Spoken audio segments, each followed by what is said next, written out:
Yuk, dukung UFIT TV dengan belanja di UFIT Store. www.ufitstore.com. Bismillahirrahmanirrahim. Assalamualaikum warahmatullahi wabarakatuh.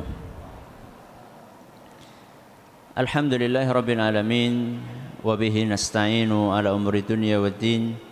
Sallallahu ala nabiyyina Muhammadin wa ala alihi wa sahbihi ajma'in. Amma ba'd. Kita panjatkan puja dan puji syukur kehadirat Allah tabaraka wa taala. Pada kesempatan malam yang berbahagia kali ini kita bisa menghadiri acara kajian yang bertepatan dengan acara Muslim Fair di Gor Satria Purwokerto. Kita berharap semoga Allah Subhanahu wa taala berkenan untuk menjadikan setiap langkah yang kita ayunkan menuju tempat ini termasuk ibadah yang diterima di sisi Allah Subhanahu wa taala. Amin ya rabbal alamin. Salam dan salam semoga senantiasa tercurahkan kepada junjungan kita Nabi besar Muhammad sallallahu alaihi wasallam, kepada para sahabatnya, keluarganya dan umatnya yang setia mengikuti tuntunannya hingga di akhir nanti. Jamaah sekalian yang kami hormati, materi kita sebagaimana ditetapkan oleh panitia adalah tafsir surat Yasin. Ini malam apa ini? Kok pas banget ya? Kayaknya panitia ini yang sengaja ini bikin. Kok gak surat yang lain gitu loh. Kenapa surat Yasin? Ya.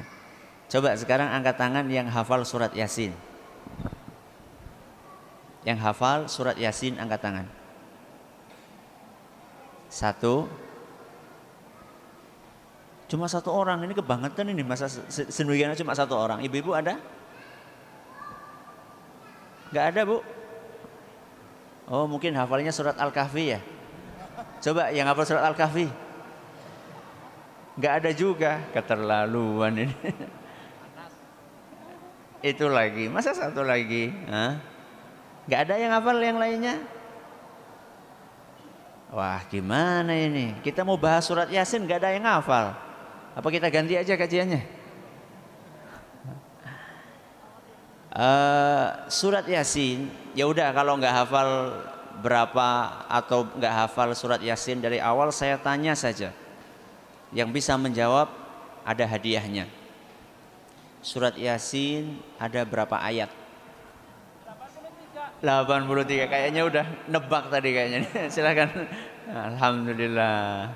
Ada 83 ayat. Saya tanya, mungkin nggak dalam 1,5 jam kita menyelesaikan tafsir 83 ayat? Mungkin enggak? Mungkin.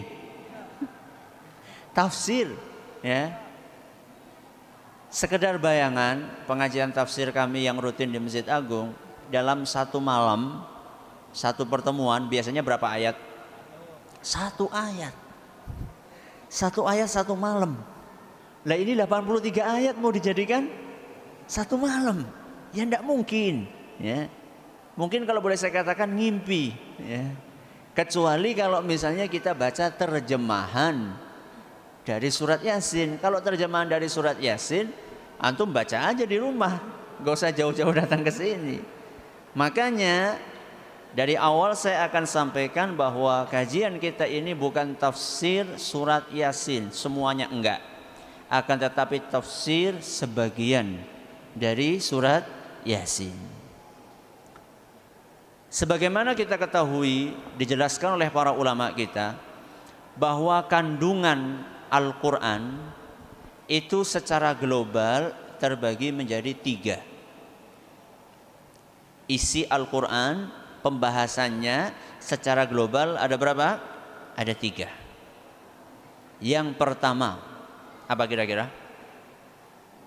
Isi Al-Quran yang pertama, paling pokok, apa? Tauhid alias akidah. Ini isi yang pertama. Yang kedua, setelah akidah apa kira-kira? Apa? Apa? Betul sekali. Kasih hadiah enggak? Kasih. Kalau kasih hadiah ini kasih juga dong. Tapi santri ini nggak usah dikasih. Dia yang jualan buku masa dikasih, kayaknya udah punya kayaknya. Kalau belum punya ngambil aja. Ya, yang kedua fikih alias hukum. Ya, yang pertama akidah, yang kedua hukum. Yang ketiga apa kira-kira? Apa? Kisah. Bagus sekali, silahkan. Ini bentar lagi habis ini. Masih ada kan ya panitia? Masih ada panitia? Insya Allah masih ada. Jadi kandungan dari surat atau kandungan dari Al-Quran secara umum itu 3. Yang pertama adalah akidah. Yang kedua adalah fikih alias hukum. Kemudian yang ketiga adalah kisah. Surat Yasin kandungannya pun juga secara garis besar ada 3. Yang pertama akidah, yang kedua hukum, yang ketiga kisah. Hanya saja kalau kita perhatikan isi dari surat Yasin ini secara garis besar ada 3, akan tetapi porsinya itu beda-beda. Antara porsi akidah yang ada dalam surat Yasin dengan porsi fikih yang ada di dalamnya, juga porsi kisah di dalamnya itu beda-beda. Ada yang dikit, ada yang sedang, ada yang banyak. Yang paling sedikit yang ada dalam surat Yasin adalah pembahasan tentang hukum fikih. Ini yang paling sedikit. Di atasnya lagi pembahasan tentang kisah. Dan yang paling banyak pembahasan tentang akidah. Kita mulai dari yang mana dulu nih? Yang fikih dulu atau yang akidah dulu? Yang banyak dulu. Siap. Kita mulai yang dikit dulu aja. Kita mulai dari yang dikit dulu aja. Yaitu kita awali dengan isi atau hukum fikih yang ada dalam surat Yasin. Dan itu diantaranya adalah disebutkan dalam ayat yang ke-20 dan ke-21. Siapa yang hafal tadi? 20-21, hafal enggak? Sudah, saya kasih awalnya. Waja'a min aqsal. Ya, terus. Berdiri. Ada mic enggak ini panitia? Panitia? Enggak ada. Enggak nyampe. Oh, di sana aja, di sana. Di sana aja, coba.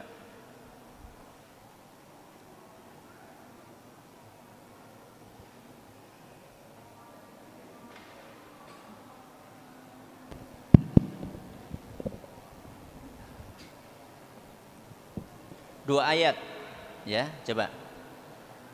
A'udzu billahi minasy syaithanir rajim. Waja'a min aqsal madinati rajulun yas'a qala ya qaumi ittabi'ul mursalin.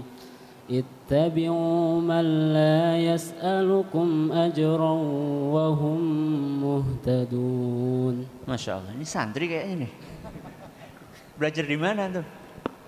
Mahasiswa? Masya Allah, mahasiswa apa? UMP, barakallahu fiik. Antum mau yang mana nih? Mau yang besar apa yang kecil? Dua ya, besar sama kecil. Barakallahu fiik. Silakan, sini.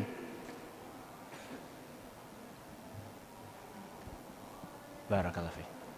Waja'a min aqsal madinati rajulun yas'a. Dan dari ujung kota ada datang seorang yang lari kencang. Yas'a. Qala ya qaumi ittabi'ul mursalin. Laki-laki itu berkata kepada kaumnya, ittabi'ul mursalin. Wahai kaumku, ikutilah para rasul. Jadi ada orang datang menuju ke kampungnya dan dia mengingatkan orang-orang yang ada di kampungnya supaya mengikuti para rasul. Kemudian ayat yang ke-21 dia berkata, ittabi'u man la yas'alukum ajran wa hum muhtadun. Yang artinya ikutilah wahai kaumku orang-orang yang tidak meminta upah dari kalian. Ikutilah orang-orang yang tidak meminta upah dari kalian, wahum muhtadun, dan mereka adalah orang-orang yang mendapatkan petunjuk. Ayat ini, dua ayat ini berisi tentang cerita seorang laki-laki yang pulang ke kampungnya, memotivasi penduduk kampungnya untuk mengikuti para rasul. Kemudian mengingatkan kepada penduduk kampungnya supaya mengikuti orang-orang yang tidak minta upah. Dan mereka adalah orang-orang yang mendapatkan petunjuk. Kita katakan di dalam ayat ini ada hukum fikih. Kira-kira apa hukumnya? Apa kira-kira hukum fikihnya? Apa kira-kira? Apa?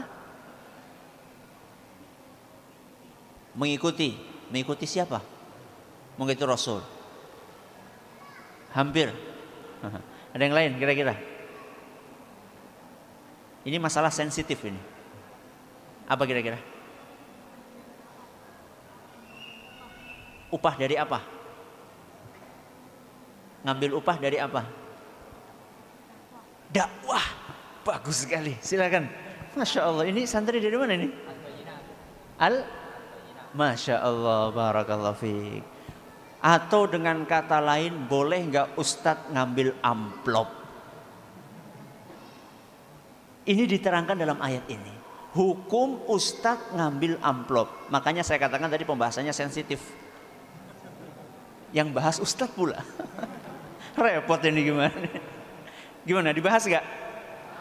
Bahas? Nggak apa-apa nih? Boleh nggak Ustadz ngambil amplop? Boleh. Ini kan disuruh, barusan kita baca, ittabi'u man la yas'alukum ajra. Ikutilah orang-orang yang enggak minta upah. Atau bahasa kita enggak minta amplop. Boleh? Tergantung niatnya. Masya Allah. Jamaah sekalian kami hormati, para ulama berbeda pendapat. Boleh enggak yang namanya dai itu ngambil upah? Boleh atau tidak ulama, dai, ustadz ngambil upah? Ini hukum fikih. Jadi di antara pembahasan yang ada dalam surat Yasin, hukum mengambil amplop alias imbalan dari ceramah. Para ulama berbeda pendapat. Kenapa berbeda pendapat Ustadz? Karena dalil yang membahas tentang masalah ini itu enggak cuma satu. Masih banyak ayat-ayat yang lain, hadis-hadis yang lain yang menerangkan tentang masalah ini. Dan ketika dibahas, dikumpulkan dalil-dalil itu, ternyata ada sebagian dalil yang membolehkan, ada sebagian dalil yang melarang. Seperti contohnya adalah ayat ini. Karena ada dalil yang membolehkan dan dalil yang melarang, akhirnya para ulama berbeda pendapat. Ada yang mengatakan boleh, ada yang mengatakan tidak. Akan tetapi jumhur, apa jumhur? Mayoritas ulama mengatakan boleh apa tidak? Boleh atau tidak? Boleh. Wah, ustadznya seneng ini. belum selesai. Menurut mayoritas mereka boleh kalau, ada kaloknya. Boleh kalau ustadznya itu kepepet. Alias kalau butuh banget boleh. Berarti kalau nggak butuh gimana? Kalau nggak butuh sebaiknya nggak ngambil. Kenapa Ustadz? Untuk menjaga apa? Keikhlasan. Kayaknya di sini ada yang pernah merasakan jadi ustadz ya, walaupun ustadz di kampung. Kalau ada orang datang ngundang bawa mobil Alphard, besoknya datang ngundang pakai sepeda ontel, kira-kira hati itu lebih gembira kedatangan yang mana? Anak gak mesti antum harus jadi ustadz dulu untuk menjawab pertanyaan ini, tapi antum bisa bayangin kira-kira lebih suka mana? Yang sepeda ontel? Masya Allah, sip antum ini. Secara manusiawi lebih suka yang kedatangan orang yang mobilnya mewah.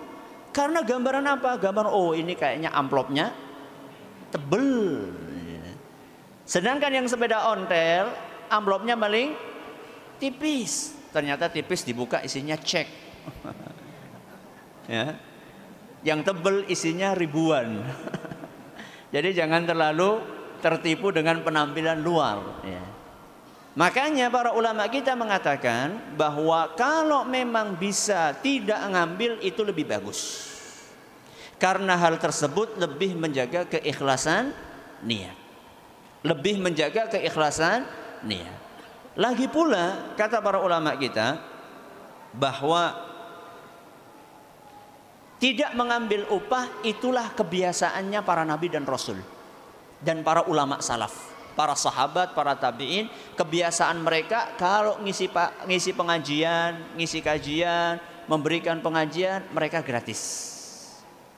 Nggak mengambil upah. Lah terus makanya dari mana Ustadz? Mereka punya pekerjaan. Makanya kalau ngelihat Ustadz bisnis, jangan gumun. Jangan menjelekkan, "Loh, Ustadz kok jualan?" Loh, justru itu Ustadz yang sip.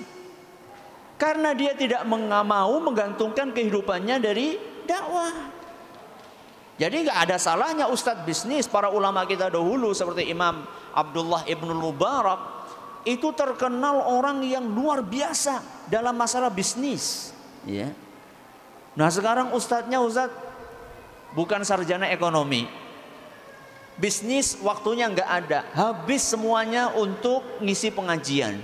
Kalau di rumah nyiapkan materi pengajian, kalau keluar rumah ngisi pengajian, kapan dia akan bisnis? Kalau misalnya ada kasus-kasus seperti ini, maka tidak apa-apa dia mengambil upah, akan tetapi sekadarnya saja. Dan jangan sampai ada orang yang memasang tarif. Bahkan ada sebagian orang kalau mau ngisi harus ada maharnya terlebih dahulu. Kayak pernikahan aja. Ya saya mau ngisi, tapi syaratnya harus bayar sekian, 50% di muka. Oh ini bukan apa ini? Bukan pernikahan, ini isi pengajian pakai gitu. Oh enggak, kalau itu enggak masuk dalam kategori perbedaan pendapat di antara para ulama yang saya sampaikan tadi. Jadi ini adalah pembahasan yang pertama. Hukum fikih ada dalam ayat 20 sampai ayat berapa? 21. Berpindah kita ke kisah. Ya. Kandungan yang kedua adalah kisah yang ada di dalam surat Yasin. Di antara kisah yang disebutkan dalam surat Yasin adalah apa yang ada dalam ayat ke-13 sampai 19. Ayat berapa? 13 sampai 19. Ada yang hafal? Saya awali wadrib lahum mathalan. Ya, angkat tangan. Wadrib lahum mathalan. Bagus. Kemik. Tidak apa-apa. Kabelnya pendek. Ayat 13 sampai 19. Wadrib a'udzubillahi minasyaitonir rajim. Bismillahirrahmanirrahim. Wadrib lahum mathalan ashabal qaryah idh ja'ahal mursalun idh arsalna ilaihim itsnaini fakadzabuhuma fa'azzazna bitsalitsin faqalu inna ilaikum mursalun qalu ma antum illa basyarum mithluna qalu ma antum illa basyarum mithluna wa ma anzalar rahmanu in syai'in in antum illa takdzibun qalu rabbuna ya'lamu inna ilaikum lamursalun wa ma alaina illal balagul mubin qalu ta'irukum inna tatayyarna bikum la illa ta'tahu lanarjumannakum wa layamassannakum minna adzabun alim qalu rabbuna ta'irukum ma'akum A'idzukkirtum bal antum qaumum musrifun. Ahsanta, barakallahu fiik. Silakan. Mahasiswa juga? Iya. Barakallahu fiik. Silakan. Ini cerita. Cerita tentang apa? Cerita tentang sebuah kampung yang kedatangan para rasul. Wadrib lahum mathalan ashabal qaryati idh ja'ahal mursalun. Buatlah sebuah perumpamaan tentang penduduk suatu kampung yang kedatangan para rasul kepada mereka. Idh arsalna ilaihi muthnaini fakadzabuhuma.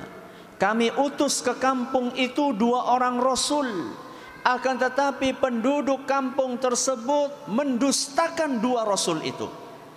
Sudah diutus 2 orang, mereka enggak percaya. Fa'azzazna bithalithin faqalu inna ilaikum mursalun. Dikirim 2 orang rasul enggak percaya, ditambah sama Allah rasul yang ketiga. 3 rasul diutus.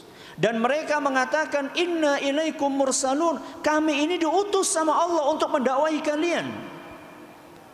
Apa jawaban dari penduduk kampung tersebut?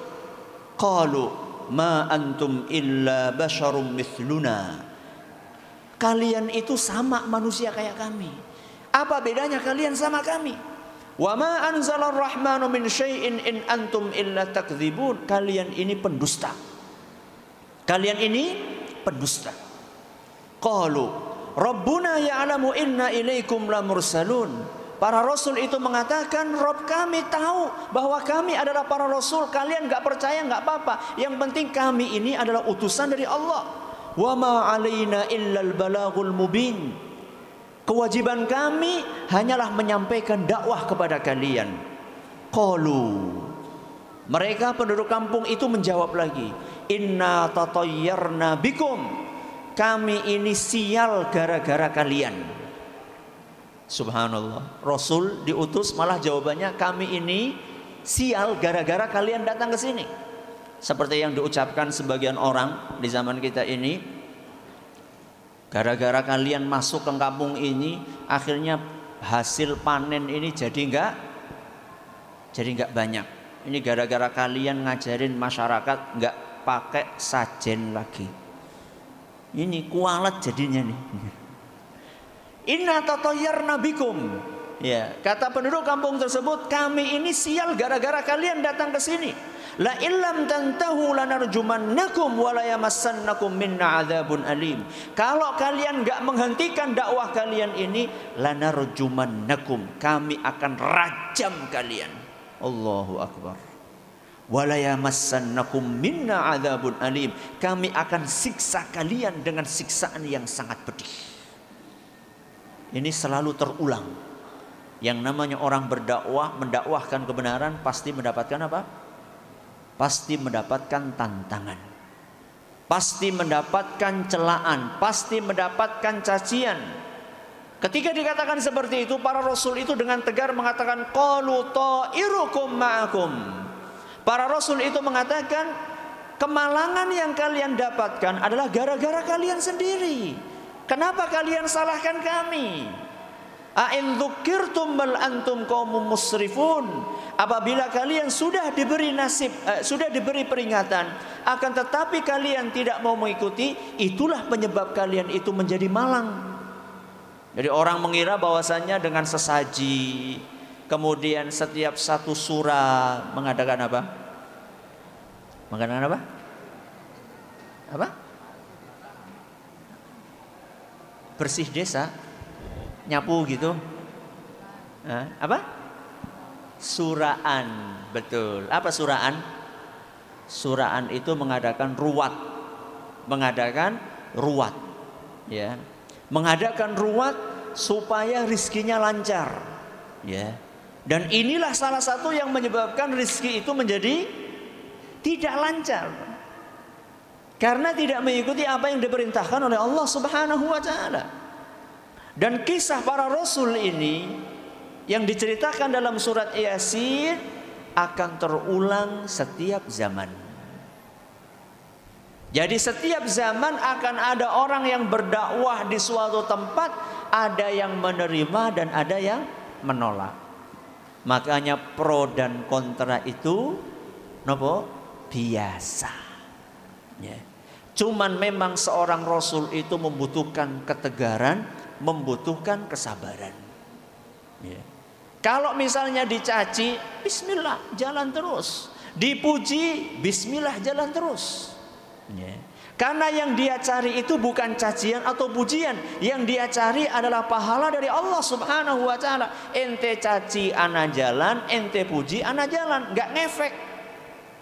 Itulah seharusnya para rasul dan juga pewaris para rasul. Siapa pewaris para rasul? Siapa pewaris para rasul? Para ulama, para ustadz, para kiai, para mubaligh, para dai. Seharusnya ketika mereka berdakwah, cacian dianggap biasa. Paling-paling ya hanya sekedar diomong di belakang. Kalau kita bandingkan antara tantangan yang kita hadapi dengan tantangan yang dihadapi oleh para rasul, kira-kira sebanding atau tidak? Tidak sebanding sama sekali, tidak ada apa-apanya. Para rasul mereka sampai diancam mau dibunuh, bahkan dikepung rumahnya. Yeah. Sedangkan ustadz-ustadz yang ada saat ini paling mendapatkan SMS gelap. Ya, SMS gelap, bacanya gelap-gelapan gitu. Ada SMS gelap, kalau nggak berhenti awas, paling gitu. Atau dibully, atau dibully, di mana dibully? Di medsos, paling gitu saja. Itu ringan, ya. Dibandingkan dengan apa yang dihadapi oleh para rasul. Ini pembahasan yang kedua, yaitu kisah yang ada dalam surat Yasin. Pembahasan yang ketiga adalah pembahasan yang paling banyak yang ada dalam surat Yasin. Pembahasan apa? Tauhid. Makanya subhanallah, andaikan teman-teman saudara-saudara kita membaca surat Yasin sambil diiringi dengan tafsirnya, masya Allah, akan keluar dengan memahami tauhid, salah satu pokok ajaran Islam. Pembahasan tauhid yang ada di dalam surat Yasin secara garis besar ada dua. Yang pertama tentang tauhid uluhiyah. Tauhid apa? Uluhiyah. Yang kedua tentang hari kiamat. Tentang hari kiamat. Kita awali dengan tauhid uluhiyah. Tauhid uluhiyah adalah mengikhlaskan ibadah hanya untuk Allah Subhanahu wa taala. Di dalam beribadah seorang muslim tertuntut hanya mempersembahkan ibadahnya untuk Allah saja. Itulah namanya tauhid uluhiyah. Dan itu Allah tegaskan dalam surat Yasin ayat 60 sampai 61. Siapa yang mau menghafal lagi tadi? 60 sampai 61. Saya kasih awalnya. Alam a'had ilaikum. Silakan. Monggo. Bapak dulu.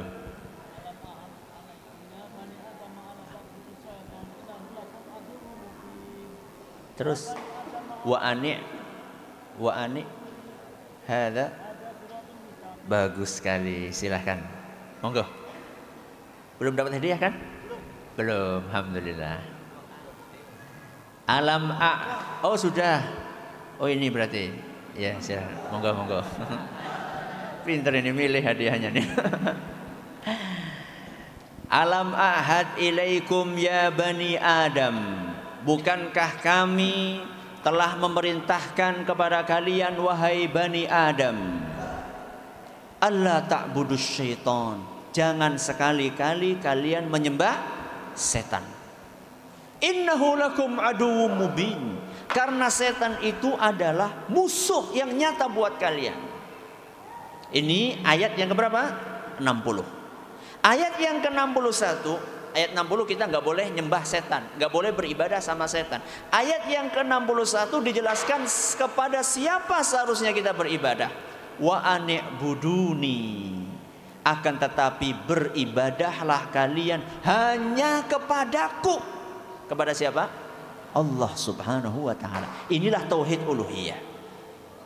Jadi tauhid uluhiyah adalah kita wajib mengikhlaskan ibadah kita hanya kepada Allah. Bukan cuma sholat saja, bukan cuma puasa saja, bukan cuma haji saja, termasuk juga sembelihan kita. Tidak sedikit kita temukan orang sholatnya untuk Allah tapi masih suka memberikan sesaji. Nggih napa mboten? Nggih. Padahal setiap hari dia membaca fasholli li rabbika wanhar. Apa artinya? Sholatlah untuk Allah dan sembelihlah juga untuk Allah. Akan tetapi kalau misalnya ada orang sholat untuk selain Allah ribut, menyembelih untuk selain Allah nggak ribut. Contohnya, andaikan, ini seandainya saja ya, di tepi pantai selatan.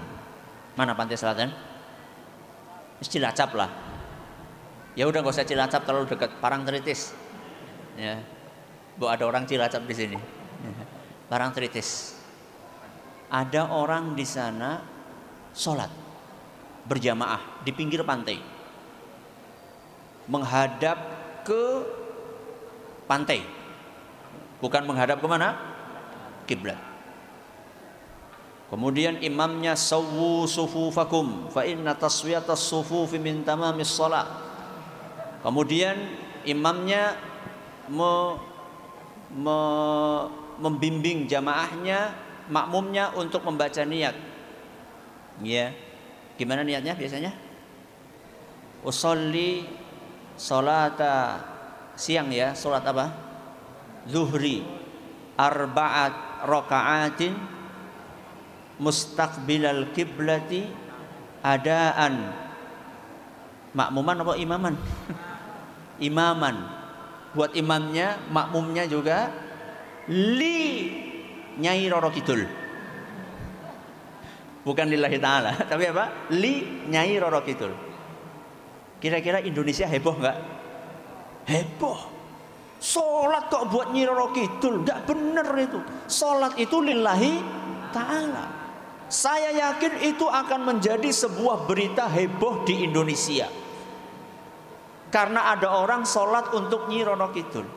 Akan tetapi lain ceritanya ketika pada tanggal 1 Sura ada peristiwa apa di sana? Ada peristiwa apa? Ada peristiwa larungan. Apa larungan? Menyembelih sapi ya, atau menyembelih kerbau, kemudian kepalanya dilarungkan. Apa dilarungkan? Dihanyutkan ke tengah lautan. Indonesia ramai?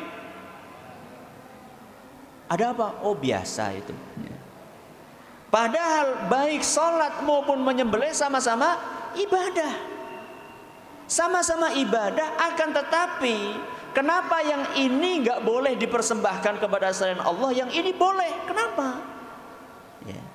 Padahal di dalam Al-Quran antara menyembelih dan berkurban dengan sholat digandeng jadi satu. Fasholli li rabbika wanhar. Sholatlah untuk Allah dan juga sembelihlah untuk Allah. Kenapa yang ini boleh untuk selain Allah, yang ini nggak boleh? Dua-duanya sama-sama nggak boleh. Itulah namanya tauhid uluhiyah.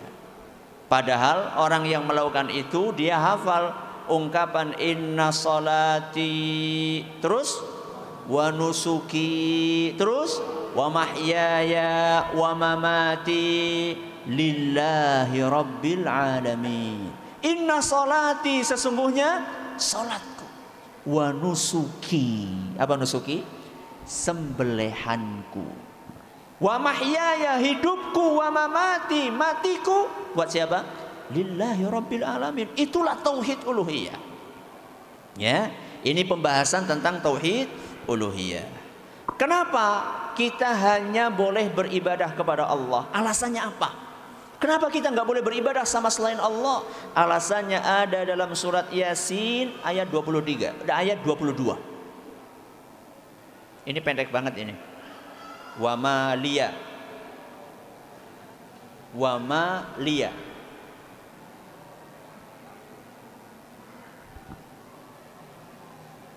Masya Allah. Satu ayat. Dapat hadiah enggak? Ya dapatlah. Silakan. Wa ma liya la a'budul ladzi fatarani wa ilaihi turja'un. Barakallahu fiik. Wa ma liya la a'budul ladzi fatarani. Kenapa aku tidak beribadah kepada zat yang telah menciptakanku? Wa ilaihi turja'un, dan kalian semua akan kembali kepada Allah. Alasan kita beribadah kepada Allah karena Allah lah yang menciptakan kita, yang Allah memberi rizki kita. Ada kebutuhan apa-apa yang memenuhi Allah Subhanahu wa taala. Aneh sebagian orang. Padi tumbuh, yang ngasih padi benih itu Allah. Yang ngasih hujan Allah. Yang ngusir burung Allah. Yang ngusir tikus Allah. Ketika berhasil, berterima kasihnya kepada siapa? Kepada Dewi Sri. Masih ada? Di kampung masih ada? Masih? Masya Allah. Itu loh yang di pojok-pojok itu. Di pojok-pojok itu kalau sudah panenan ada apa? Ada degan, ya, ada pisang. Masa pisang kepok? Pisang raja. Raja apa? Raja Bandung. Kalau menurut orang sini Raja Bandung. Kalau menurut orang Banjarnegara bukan Raja Bandung. Raja apa? Mana orang Banjar? Raja apa? Raja Setan. Iya, orang Banjar, sebagian orang Banjar itu menamakan Raja Bandung itu dinamakan Raja Setan karena biasa untuk sesaji buat setan. Makanya namanya Raja Setan, ya. Ada itu, ya, ada apa namanya tadi, ada degan, ada pisang, ada apa lagi? Apa? Dupa, ada dupa, ada apa lagi? Cisamsu, ya. Ada itu, ya. Terus ada apa lagi? Macam-macam di situ lah, ya. Ada beras merah, beras putih, beras hitam, mungkin nggak tahu. Macam-macam di situ. Padahal yang memberi rizki adalah siapa? Allah Subhanahu wa ta'ala. Dan masih ada pembahasan yang lainnya tentang tauhid uluhiyah. Tapi karena waktu yang terbatas, kita akan berpindah kepada pokok pembahasan tauhid yang kedua, yaitu iman terhadap hari akhir. Iman kepada hari kiamat. Ini yang paling banyak yang ada dalam surat Yasin. Mulai dari awal hari kiamat, yaitu ditiupnya sangkakala, yang pertama maupun yang kedua. Kemudian ada cerita tentang hisab, penghitungan amalan. Ada cerita tentang pengganjaran amalan. Ada cerita tentang surga, ada cerita tentang neraka. Ini lengkap ada dalam surat Yasin. Makanya ada hadis yang bunyinya Iqra'u Yasin ala mautakum. Bacakanlah surat Yasin kepada orang yang mau meninggal. Loh, ada hadisnya Ustaz. Makanya ngaji. Jangan keluar dulu, belum selesai pembahasannya. Bacakan surat Yasin kepada orang yang akan meninggal. Hadis riwayat Abu Dawud. Hadis riwayat Abu Dawud. Dan sanadnya dinyatakan dhaif oleh Imam Daruqutni. Makanya jangan keluar dulu. Ya. Sanadnya dinyatakan dhaif oleh Imam Ad-Daruqutni. Cuman seandainya memang sahih hadis ini, maka yang dimaksud membaca Yasin adalah orang yang sedang dalam keadaan sakaratul maut, bukan orang yang sudah meninggal. Ya. Yang dimaksud dengan baca Yasin dalam ayat ini atau dalam hadis ini, sebagaimana dituturkan oleh sebagian ulama, sebagaimana diantaranya adalah Imam Ibnu Majah. Ketika beliau membawakan hadis ini, beliau katakan babun fi ma yuqalu 'indal maridhi idza hudir. Pembahasan tentang apa yang seharusnya dibaca ketika orang sedang sekarat. Orang sedang sekarat, apa yang seharusnya dibaca? Yaitu surat Yasin tadi, menurut sebagian ulama. Kenapa kok surat Yasin? Dijelaskan oleh sebagian ulama, yaitu dalam kitab Aunul Ma'bud, ketika menjelaskan kenapa kok sebagian ulama menganjurkan membaca Yasin ketika orang akan meninggal. La'allal hikmata fi qira'atiha, Mungkin di antara hikmahnya kenapa dibacakan surat Yasin di hadapan orang yang akan meninggal, an yasta'nisal muhtadhiru bima fiha min dzikrillah wa ahwalil qiyamati wal ba'ts, supaya orang yang akan meninggal itu bisa tersentuh dengan isinya surat Yasin. Ketika banyak ayat-ayat dalam surat Yasin bercerita tentang hari kiamat, tentang kebangkitan, tentang Allah Subhanahu wa ta'ala, sehingga orang yang meninggal itu ingat Allah dan diharapkan dia husnul khatimah. Itu kalau hadisnya sahih. Kalau hadisnya sahih. Dan terus yang lebih sahih yang mana Ustaz? Laqinu mautakum la ilaha illallah. Yang lebih sahih adalah ketika orang sekarat diapakan?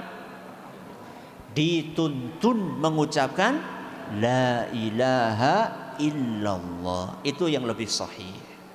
Itu yang lebih sahih. Bagaimana nuntunnya Ustadz? Gak usah banyak-banyak, nanti malah pusing.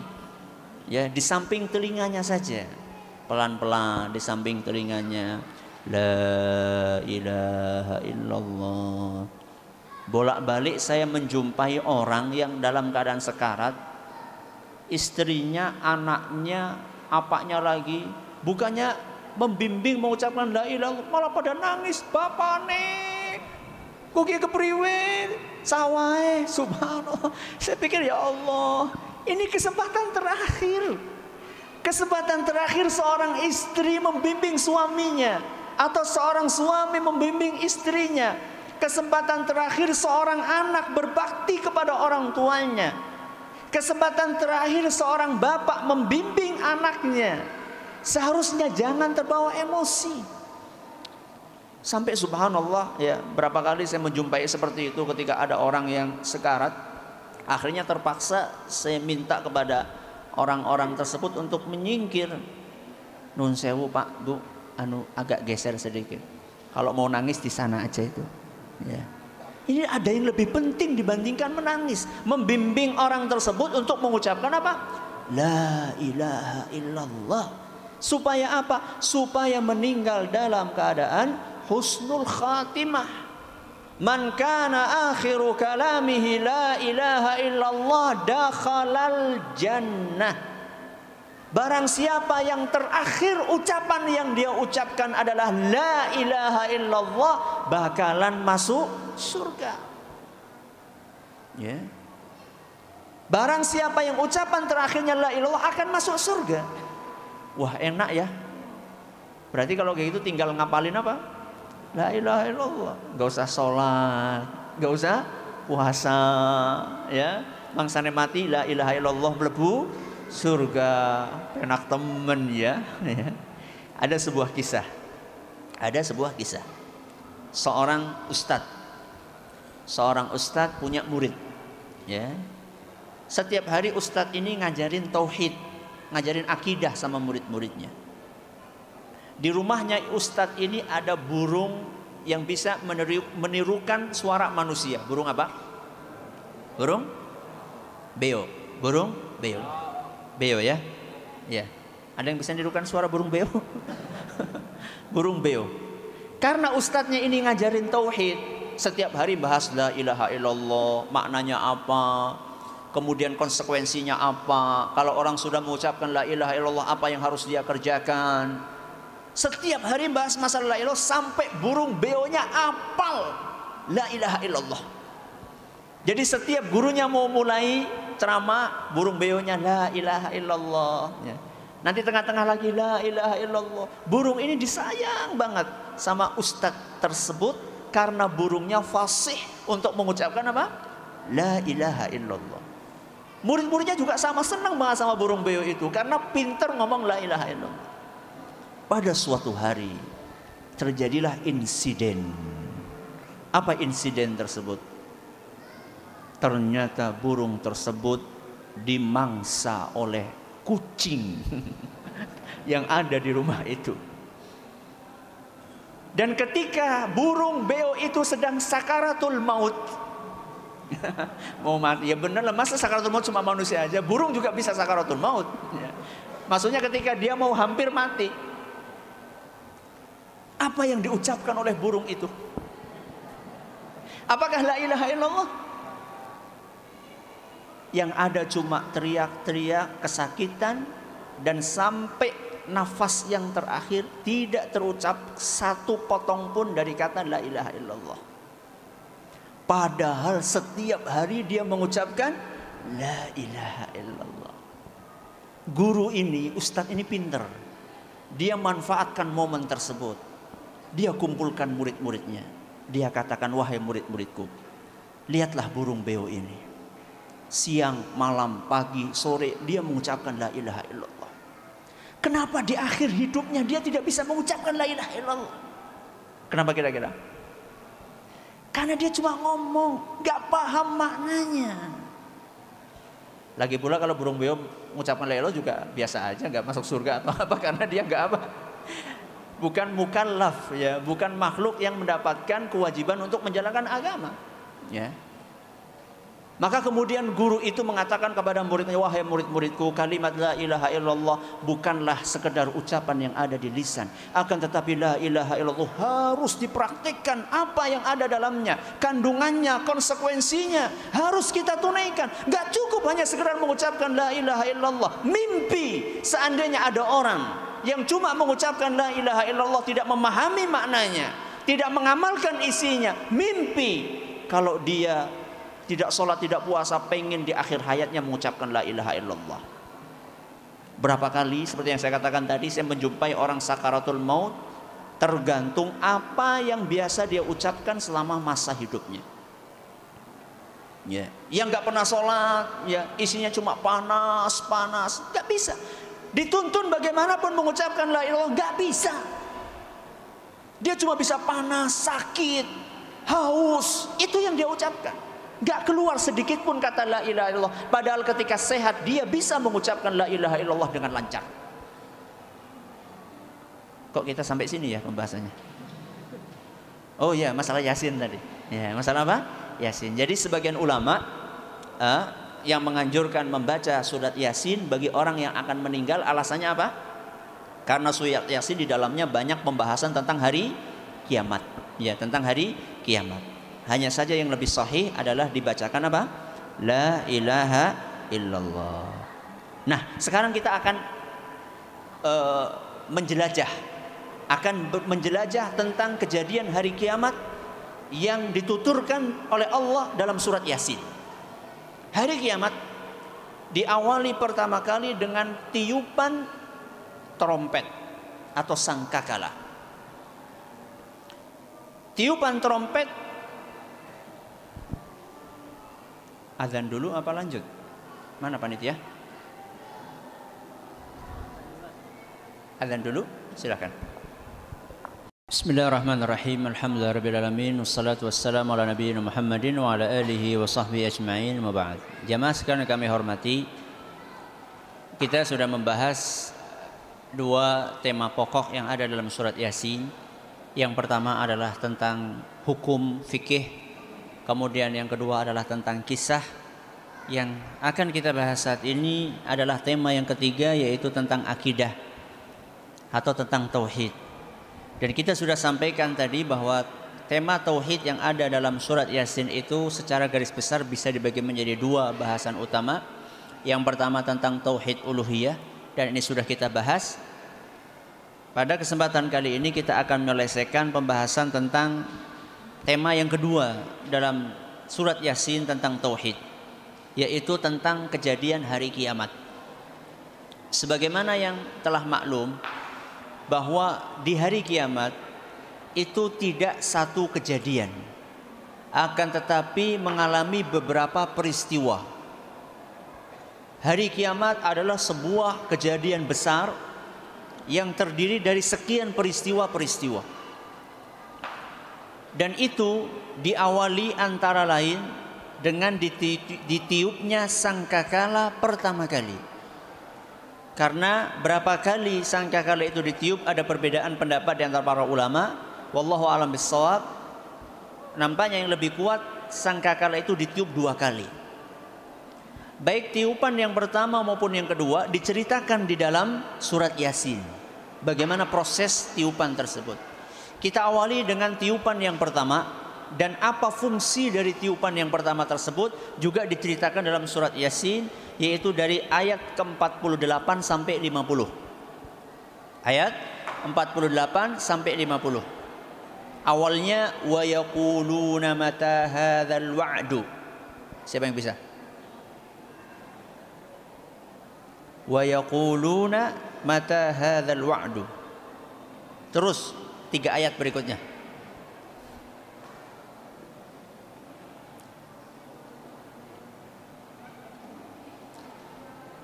Ada? Salah enggak apa-apa, enggak disuruh push up enggak? Wa yaquluna mata hadzal wa'd. Ibu-ibu juga boleh. Ya, silakan.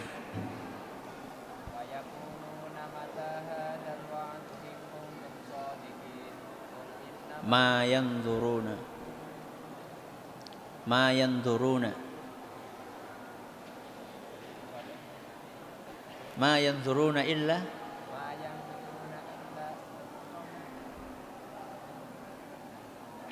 ya, yang lain. Wa yaquluna.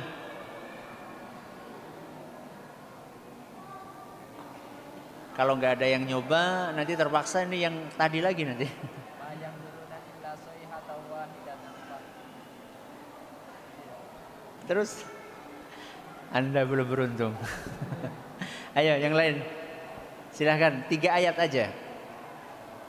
Kalau ada keliru-keliru saya bantu nanti. Ya. Wa yaquluna.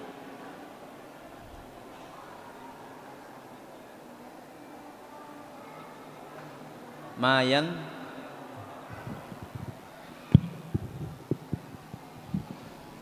ta'khudhuhum wa hum yakhissimun. Terus fala yas tausiyatau wala ila ahlihim yarji'un. Silakan.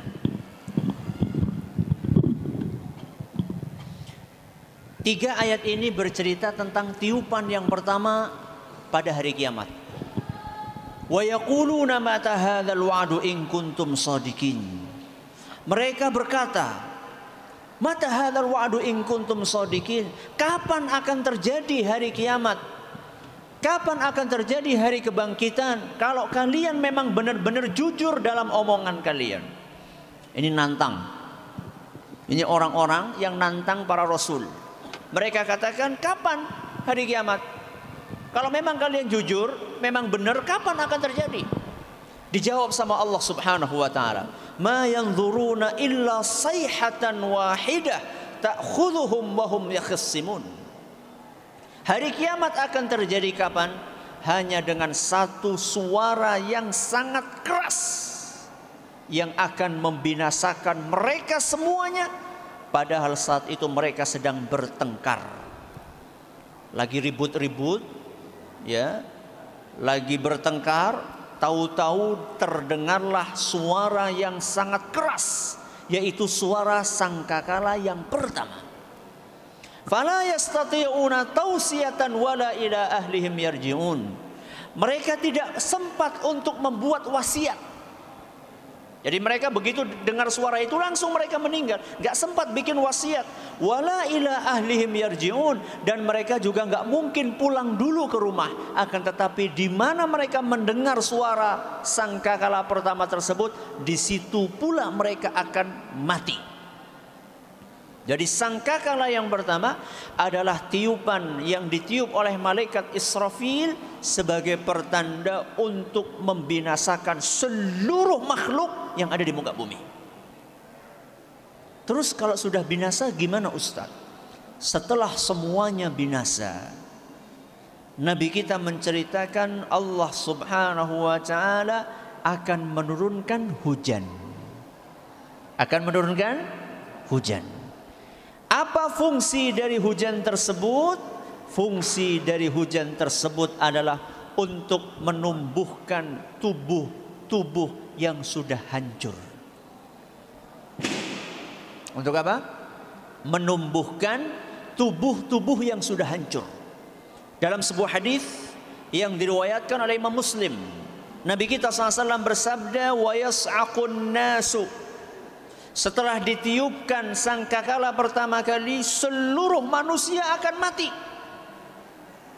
Thumma yursilullahu aw qala yunzilullahu matara. Kemudian Allah Subhanahu wa taala menurunkan hujan, dan hujannya deras. Fatambutu minhu ajsadun nas. Kemudian akan tumbuh tubuh-tubuh manusia yang sudah pada hancur. Ustaz, sudah ribuan tahun akan tumbuh. Ya. Jadi nggak usah bingung. Sebagaimana yang pernah saya sampaikan dalam sebuah pengajian, nanti gimana Ustaz? Tubuh fisik yang sudah hancur, kecemplung di mana? Di laut, naik pesawat, kemudian pesawatnya jatuh di laut, lalu tubuhnya orang tersebut dimakan sama ikan, ikannya ditangkap sama nelayan, nelayannya makan ikan, masuk ke perut, setelah itu keluar, kuning-kuningnya tadi dimakan sama ikan lele, ikan lelenya dimakan sama manusia lagi. Itu gimana Ustadz membangkitkannya? Gak usah tanya, itu bukan urusan ente. Itu urusannya siapa?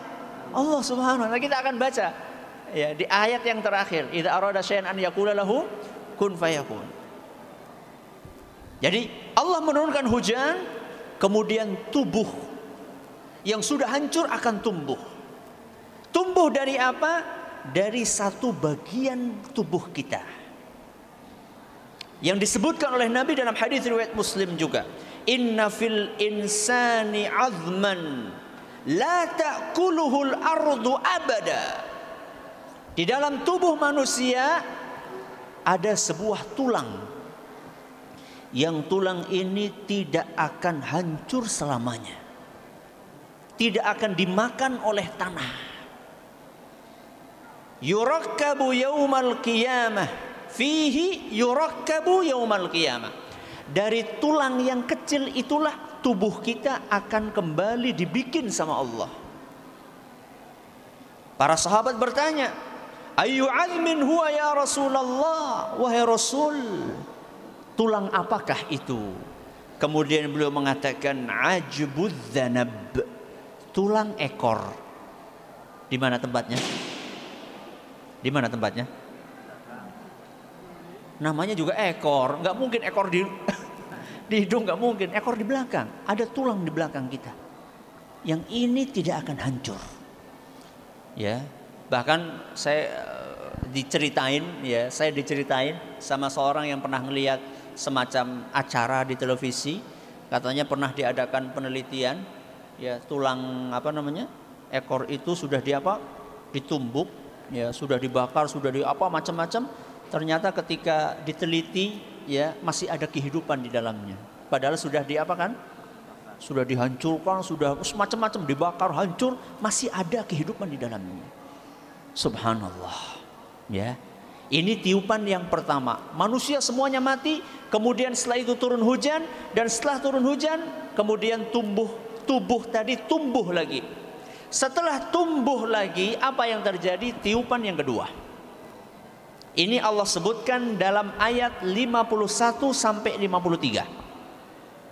51 sampai 53 dalam surat Yasin. Awalnya wa nufikha fis suri. Silahkan. Siapa yang mau lanjutkan? Masih ada berapa ini? 1, 2, 3, 4, 5, 6. Masih ada 6. Kalau nggak ada yang jawab, saya bawa pulang nanti. Ayo. Wa nufikha fis suri. Pas. Yang tadi enggak apa-apa. Mana tadi yang pertama tadi mana? Ya, silakan baca. Ada mic.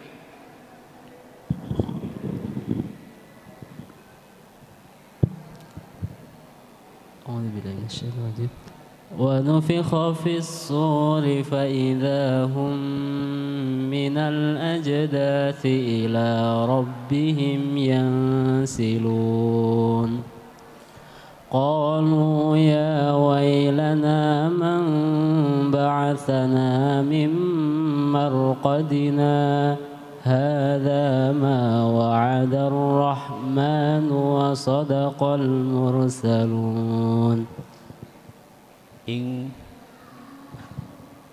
إن كانت إلا صيحة واحدة فإذا هم جميع لدينا محضرون.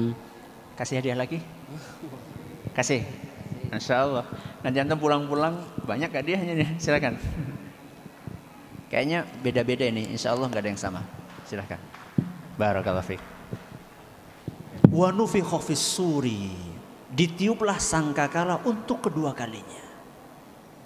Fa idza hum minal ajdathi ila rabbihim yansilun. Tiba-tiba para manusia mereka semuanya bangkit dari kuburan dan menghadap kepada Allah Subhanahu wa taala. Digambarkan oleh sebagian ulama, pada hari itu tiupan yang kedua tersebut, tanah, bumi terbuka satu persatu. Kuburannya si fulan yang sudah 1000 tahun, plung, buka, bangkit satu. Seluruh kuburan yang ada di muka bumi semuanya akan terbuka, bangkit semuanya dalam keadaan fisiknya lengkap. Fa'idhahum minal ajdath. Ajdath itu adalah kuburan. Ya. Dari kuburan semuanya bangkit dan mereka menuju kepada Allah Subhanahu wa taala sambil berkata, qalu, mereka berkata, ya wailana man ba'atha min marqadina. Celakalah kami. Siapa yang membangkitkan kami dari tempat-tempat tidur kami? Ya. Marqad itu tempat tidur. Hadza ma wa'ada ar-rahman wa sadaqal mursalun. Inilah yang sudah dijanjikan kepada kalian dan para rasul memang betul-betul benar apa yang mereka sampaikan.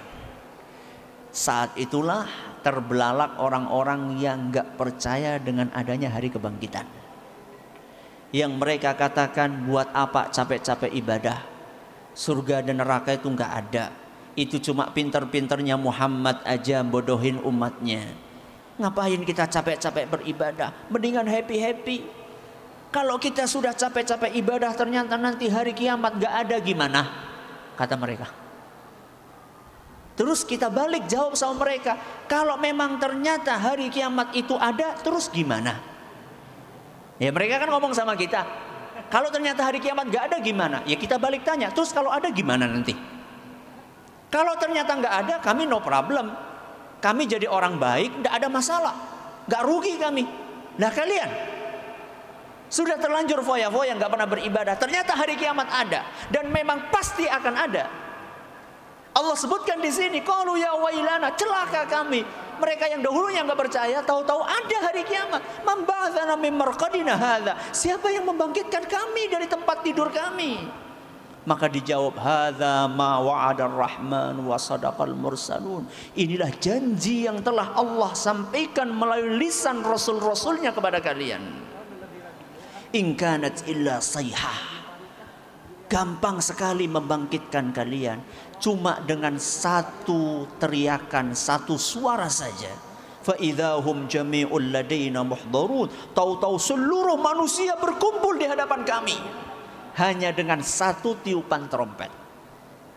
Ini adalah tiupan sangkakala yang kedua. Waktunya terbatas sekali nih sampai jam 8 kita nih, ya. Maka kita ringkas ya, kita ringkas. Berkaitan dengan kebangkitan tubuh manusia, Allah di dalam surat Yasin memberikan fakta, bukti, dalil bahwa manusia itu bisa dibangkitkan.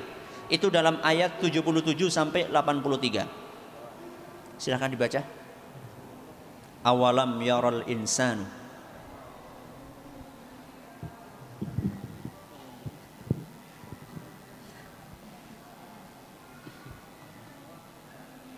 Awalam yaral insanu.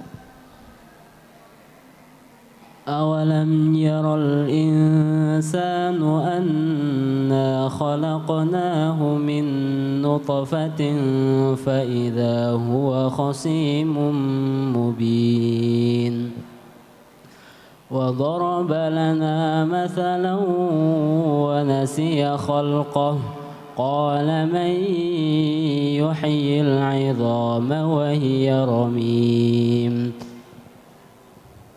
قل يحييها الذي أنشأها أول مرة وهو بكل خلق عليم الذي جعل لكم من الشجر الأخضر نارا فإذا أنتم منه توقدون أوليس الذي خلق السماوات والأرض بقادر على أن يخلق مثلهم بلى وهو الخلاق العليم إنما أمره إذا أراد شيئا أن يقول له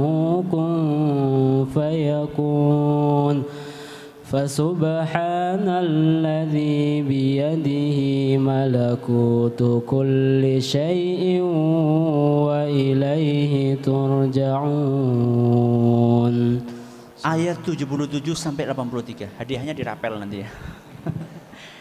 Ini bercerita tentang Allah mendatangkan bukti kepada manusia. Bagaimana Allah itu bisa membangkitkan kalian. Dalam ayat 78 Allah mengatakan, bercerita tentang orang yang enggak percaya tentang adanya hari kiamat, tentang adanya hari kebangkitan. Qala ma yuhyil 'idhama wa hiya ramim. Mereka berkata, siapa yang akan bisa membangkitkan kita padahal saat itu tulang kita sudah menjadi remuk. Ya, sudah remuk tulang kita. Siapa yang akan bisa membangkitkan tulang yang sudah seperti ini? Makanya dalam beberapa riwayat konon disebutkan ada orang kafir musyrik datang kepada Nabi SAW membawa tulang yang sudah lapuk. Kemudian tulang itu di hadapan Nabi SAW diremes sama dia sampai hancur. Kemudian dia berkata, Muhammad, ente bilang Allah bisa membangkitkan tulang ini? Ya. Maka kemudian turun kepada Nabi SAW firman-Nya, qala man yuhyil 'idhama wa hiya ramim. Siapa yang bisa membangkitkan tulang yang sudah hancur ini? Dijawab sama Nabi, qul yuhyiha alladhi ansha'aha awwala marrah. Yang akan membangkitkan tulang ini adalah yang menciptakan tulang itu pertama kalinya. Siapa itu? Allah. Ini kan logis banget. Lebih gampang mana menciptakan sesuatu yang belum ada atau mengembalikan sesuatu yang pernah ada? Lebih gampang mana? Mengembalikan sesuatu yang pernah ada. Kita ini dulunya nggak ada, kemudian ada. Yang bikin kita ada siapa? Allah. Setelah kita nggak ada, dibikin ada lagi, lebih gampang? Lebih gampang. Inilah dari logis yang disampaikan dalam surat Yasin.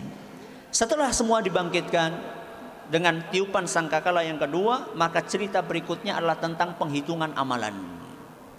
Dan ketika amalan kita dihitung, saat itu tidak ada suap menyuap, tidak ada bohong, tidak ada dusta.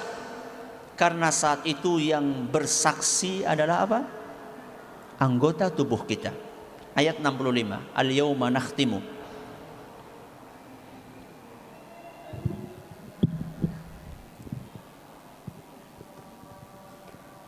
Al-yawma nakhtimu ala afwahihim wa tukallimuna aydihim wa tashhadu arjuluhum bima kanu yaksibun. Ini ayat kalau orang faham ngeri.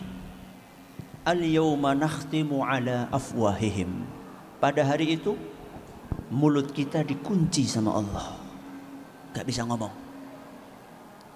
Wa tukallimuna aydihim, yang akan berbicaralah tangan kita. Wa tashhadu arjuluhum, kaki kita yang akan bersaksi di hadapan Allah. Bima kanu yaksibun, dengan apa yang dahulu mereka perbuat ketika mereka masih di dunia. Di dunia kita bisa bohong, ente nyolong ya? Enggak. Tapi nanti pada hari kiamat yang ngomong tangannya. Ente tadi baru dari mana? Baru ngaji. Di dunia bisa bohong. Nanti hari kiamat bohong, tutup semuanya. Ente baru dari mana? Baru dari diskotik, kakinya yang ngomong. Gak bisa. Pada hari kiamat tidak akan lagi ada dusta di antara, bukan di antara kita. Tidak akan ada dusta lagi antara manusia dengan Allah Subhanahu wa taala. Gak bisa. Di dunia bisa dusta, di hadapan Allah enggak. Semuanya akan bersaksi.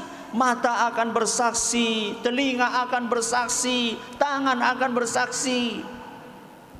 Ketika sendirian di kamar, mencet-mencet HP, apa yang dibuka, itu semuanya akan bersaksi di hadapan Allah Subhanahu wa taala. Ketika di dunia kita bisa bohong. Ente buka-buka apa ya? Enggak kok, kajian kok, padahal bukan. Pada hari kiamat tangan ini akan berbicara di hadapan Allah Subhanahu wa taala. Sudah, penghitungan amalan. Kemudian pembalasan. Kemudian pembalasan. Ada dalam surat Yasin ayat 54. Fal yauma la tudlamu. Silakan. Fal yauma la tudlamu nafsun syai'an wa la tujzauna illa ma kuntum ta'malun. Pada hari itu la tudlamu nafsun syai'an, tidak ada satu makhluk pun yang dizalimi sama Allah. Wala tujzauna illa ma kuntum ta'malun, dan kalian tidak akan mendapatkan balasan kecuali sesuai dengan apa yang kalian perbuat. Subhanallah, beruntunglah orang-orang yang memanfaatkan usianya di dunia ini untuk beramal soleh walaupun sedikit. Dan nanti pada hari kiamat orang-orang akan menyesal, meminta kepada Allah, ya Rabbi, izinkan kami pulang ke dunia, kami ingin bertasbih. Subhanallah, subhanallah. Kami ingin sujud, selama ini kami gak sujud, izinkan kami pulang, kami ingin sujud. Ingin memperbaiki amalannya dan tidak mungkin akan bisa. Pada hari itu yang ada hanya pengganjaran amalan. Waktu beramal sudah habis, the end. Gak ada lagi waktu untuk beramal. Maka beruntunglah orang yang ketiga di dunia ini memanfaatkan waktunya sebaik-baiknya. Dia senantiasa membasahi lidahnya, lisannya dengan zikir kepada Allah. Subhanallah, alhamdulillah. Subhanallah wa bihamdih, subhanallahil azim. Kalimatani habibatani ilar rahman, dua kalimat yang sangat dicintai sama Allah. Khafifatani alal lisan, di lisan itu ringan. Thaqilatani fil mizan, tapi berat di timbangan. Subhanallah wa bihamdih, subhanallahil azim. Hadis terakhir dalam Sahih Bukhari. Kelihatannya ringan, tapi nanti pada hari kiamat bobotnya berat banget. Rugi seandainya kita sudah tahu hadis ini, kemudian kita tidak mengamalkan hadis tersebut. Ada sebuah cerita. Panitia boleh nambah nggak waktunya? Atau belum? Belum ya? Ada sebuah cerita. Kalau sudah cerita ini semangat aja antum nih. Ada seorang kakek-kakek hadir pengajian. Setelah selesai pengajian, kakek ini mendekati ustadz.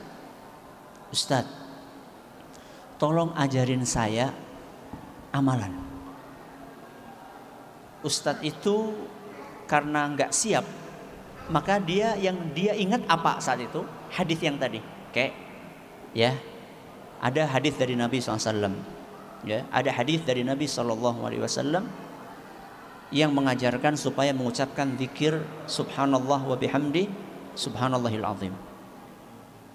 Barang siapa mengucapkan kalimat ini, dia ringan, dicintai sama Allah, berat di timbangan. Amalkan kayak siap. Kakek itu senantiasa begitu mendapatkan nasihat dari ustadz itu, kakek itu terus subhanallah wa bihamdi subhanallahil azim, subhanallah wa bihamdi subhanallah. Setiap ketemu sama orang siapapun dia, diajarkan. Ketemu sama anak kecil, sini nak, saya ajarin kamu. Ada zikir bagus banget. Kata Nabi, zikir ini ringan di lisan, berat di timbangan, dicintai sama Allah. Nak, jangan lupa, subhanallah wa bihamdi subhanallahil azim. Sudah pergi. Ketemu sama tukang sapu, diajarin semua. Sini, sini. Nih, ada hadis dari Nabi. Ya, ringan di lisan, berat di timbangan, dicintai sama Allah. Subhanallah wa bihamdi subhanallahil azim. Ketemu sama sopir taksi, diajarin kayak gitu. Ketemu sama siapa saja diajarin sama kakek tersebut. Bertahun, sekian tahun, sampai kakek itu sakit keras, masuk ke ICU. Nafasnya sudah Senin Kemis, ya sudah satu sudah. Subhanallah, keajaiban terjadi. Keluarganya semuanya sudah rata-rata sudah pasrah. Tahu-tahu kakek itu melek. Kakek itu melek. Kemudian memanggil dokter. Suruh mendekati dokter itu di samping kepalanya si kakek. Kakek itu bilang, wahai dokter, Nabi SAW pernah bersabda, 2 kalimat yang sangat ringan di lisan, berat di timbangan, dicintai sama Allah Subhanahu wa taala. Subhanallah wa bihamdi subhanallahil azim. Terus meninggal dunia. Allahu akbar. Manusia itu kalimat yang terakhir itu tergantung apa yang biasa dia ucapkan. Dan kita akan diganjar oleh Allah sesuai dengan apa yang kita perbuat. Wa may ya'mal mithqala dzarratin khairan yarah. Siapa yang berbuat kebaikan kecil akan mendapatkan ganjarannya. Wa may ya'mal mithqala dzarratin syarran yarah. Yang melakukan keburukan walaupun kecil akan mendapatkan ganjarannya. Semuanya akan mendapatkan ganjaran. Ganjarannya ada 2. Disebutkan dua-duanya di dalam surat Yasin. Apa kira-kira 2 ganjaran itu? Apa kira-kira? Yang bisa menjawab dapat hadiah. 2 ganjaran itu, tidak ada ganjaran yang ketiga. Sebutkan. Angkat tangan. Bibu, 2 ganjaran buat manusia.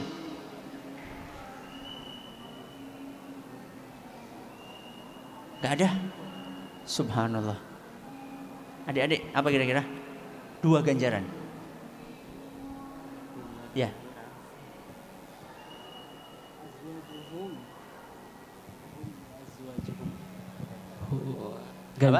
Ganjarannya hum wa azwajuhum fi dhilalin 'alal ariki. 2 ganjaran. Surga dan neraka, betul sekali. Kok antum gak bisa sih? Surga dan neraka, masa lupa surga sama neraka? Keterlaluan ini. Kebangetan surga dan neraka. Silahkan diambil. Surga dan neraka. Gak ada yang ketiga, ganjarannya antara surga dan neraka saja. Kalau gak surga ya neraka. Nyesel ya, gak ngomong ya. Salahnya sendiri, wong 2 ganjaran mudah banget. Di akhirat kan cuma ada surga sama neraka. Surga Allah sebutkan ayat 55 sampai 59. Inna ashabal jannah. Inna ashabal jannati al-yawma fi syughulin fakihun. Hum wa azwajuhum fi dhilalin 'alal araiki muttaki'un. Lahum fiha fakihatun wa lahum ma yadda'un. Salamun qawlan mir rabbir rahim. Wamtazul yawma ayyuhal mujrimun. Ya, cukup. Inna ashabal jannatil yawma fi syughulin fakihun.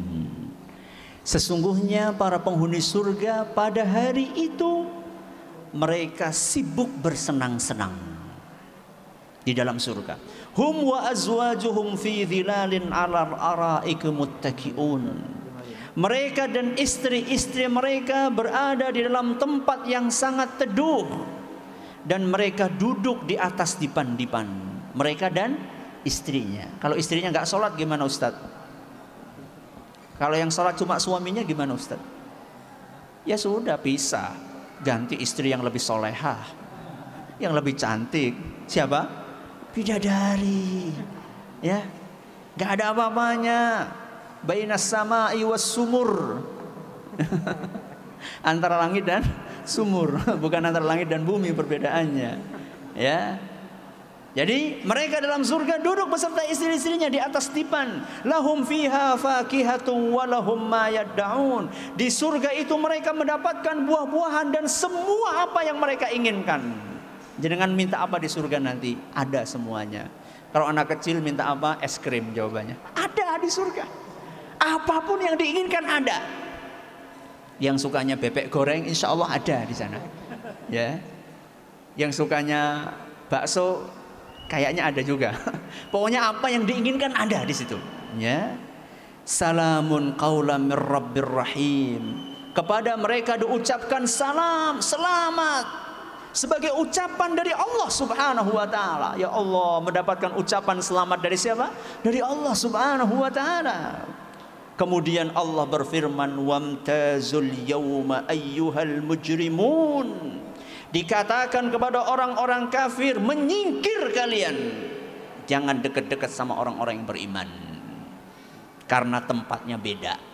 Orang yang kafir ada dalam apa? Neraka. Ayat 63 sampai 64. Hadhihi jahannamu.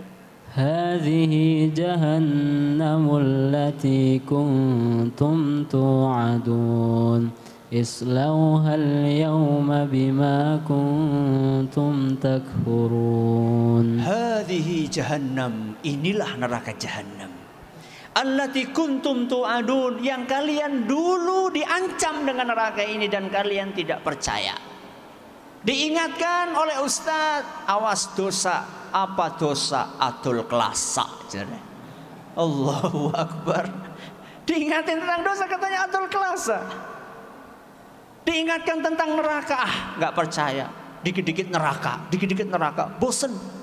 Nggak ada obrolan lain apa? Hadhihi jahannam, inilah neraka jahannam. Ketika mereka sudah masuk, dikatakan sama mereka, hadhihi jahannamul lati kuntum tu'adun. Inilah neraka jahannam yang pernah dijanjikan untuk kalian dahulu ketika kalian masih di dunia. Islauhal yaum, silahkan masuk ke dalamnya pada hari ini. Bima kuntum takfurun, gara-gara kalian dahulu mengingkari adanya hari kebangkitan. Selesai pengajian kita pada malam hari ini. Tafsir apa tadi? Tafsir apa tadi? Sebagian surat Yasin. Nanti judulnya videonya tafsir sebagian surat Yasin ya. Bukan tafsir surat Yasin. Nah, kalau tafsirnya bohong nanti. Ya, ada pertanyaan silakan. Masih ada beberapa menit, 5 menit. Ya, silakan. Mana? Oh ya, silakan. Abu Adam. Ya. Mik.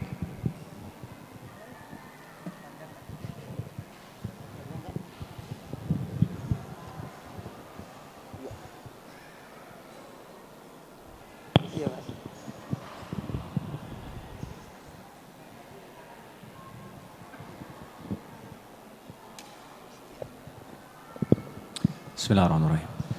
Assalamualaikum Ustaz. Waalaikumsalam. Ustaz Afwan, ini mau ngomong tentang, mau tahu tentang kenikmatan surga. Jadi ada 2 pertanyaan. Yang pertama, tadi Ustaz sampaikan bahwa kita bisa minta apapun di surga.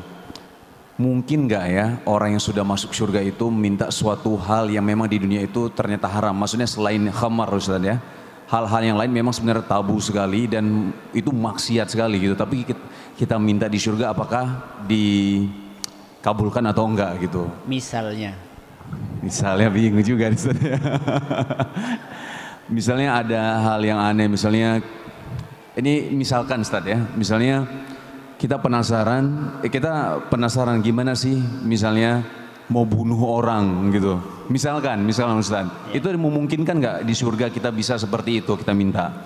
Itu yang pertama. Yang kedua, kita tahu kalau misalnya nanti waktu di surga kita akan bersama para bidadari dan ratunya adalah istri kita. Kalau misalkan masuk surga Ustaz. Tapi kalau misalnya istrinya Ustaz, ini ada beberapa pertanyaan para ahwat bahwa yang pernah sampai ke saya Ustaz ya, bahwa kalau misalnya suami dapat para bidadari, istri itu dapat apa? Masa dapat suaminya lagi yang masuk surga bareng-bareng gitu. Dia pingin suami yang ya gitulah Ustaz.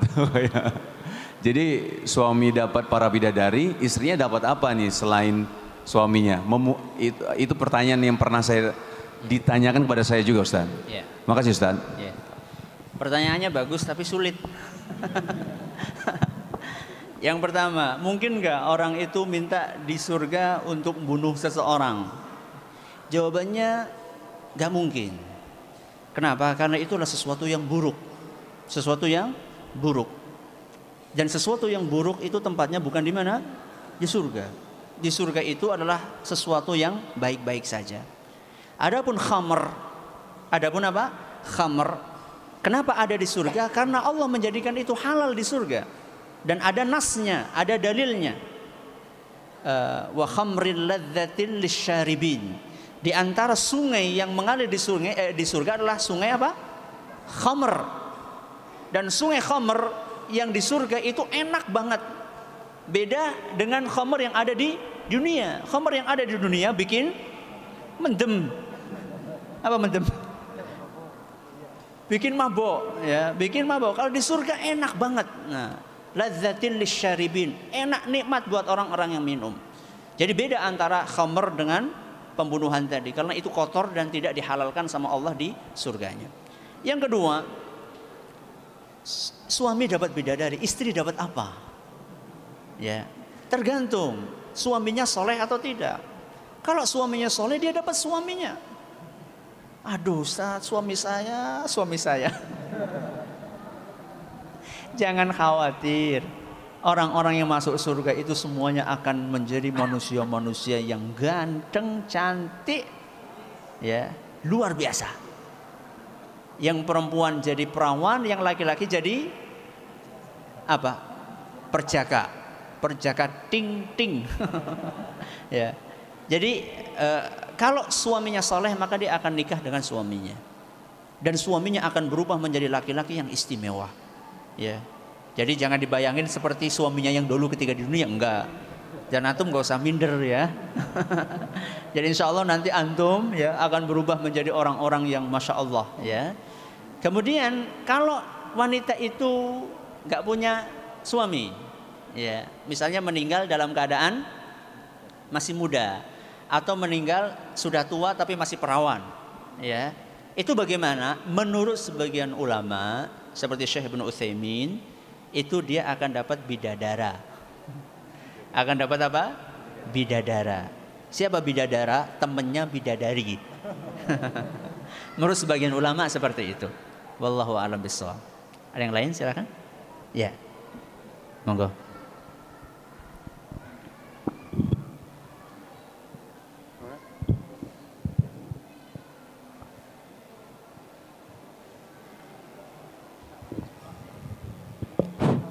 Bismillahirrahmanirrahim. Assalamualaikum warahmatullahi wabarakatuh. Waalaikumsalam warahmatullahi wabarakatuh. Ya, yang ingin saya tanyakan Ustaz, kan terkait apa ketika di surga itu kan apa saja dituruti ya Ustaz?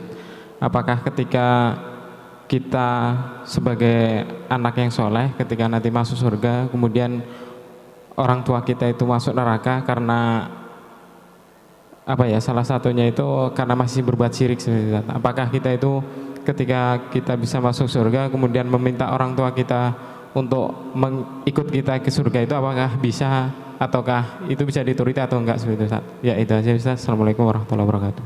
Bisakah seorang anak meminta kepada Allah untuk memasukkan orang tuanya ke surga karena orang tuanya masuk ke neraka gara-gara perbuatan syirik? Bisa enggak? Bisa? Jawabannya tidak bisa. Jawabannya tidak bisa. Kenapa bisa demikian? Karena syafaat hanya diberikan kepada muslim. Orang yang berbuat syirik tidak berhak mendapatkan syafaat. Adapun seandainya orang tuanya masuk neraka karena selain syirik bisa dimintakan sama anaknya. Apalagi kalau anaknya meninggalnya itu ketika masih kecil. Disebutkan dalam hadis riwayat Muslim, auladukum da'amisu ahlil jannah. Anak-anak kalian wahai kaum muslimin yang meninggal ketika masih kecil, mereka adalah calon anak-anak penghuni surga. Ketika nanti mereka masuk surga, maka mereka akan memegangi baju orang tuanya. Dan mereka tidak akan melepaskan baju orang tuanya tersebut sampai Allah berkenan memasukkan orang tuanya ke surga. Maka ini hiburan buat bapak-bapak, ibu-ibu yang punya anak masih kecil meninggal dunia. Itu hiburannya. Mereka nanti akan memegang baju bapak ibu, tidak akan dilepas sampai Allah berkenan memasukkan orang tuanya ke surga. Itu kalau orang tuanya tidak berbuat syirik. Adapun kalau berbuat syirik, maka fala tanfa'uhum syafa'atus syafi'in. Ayatnya dalam Al-Quran berbunyi seperti itu. Tidak akan bermanfaat untuk mereka syafaatnya siapapun juga. Makanya itulah ngerinya perbuatan syirik. Na'udzubillahimin dari. Pertanyaan terakhir, silakan. Gantian. Udah dari sini ya, silakan.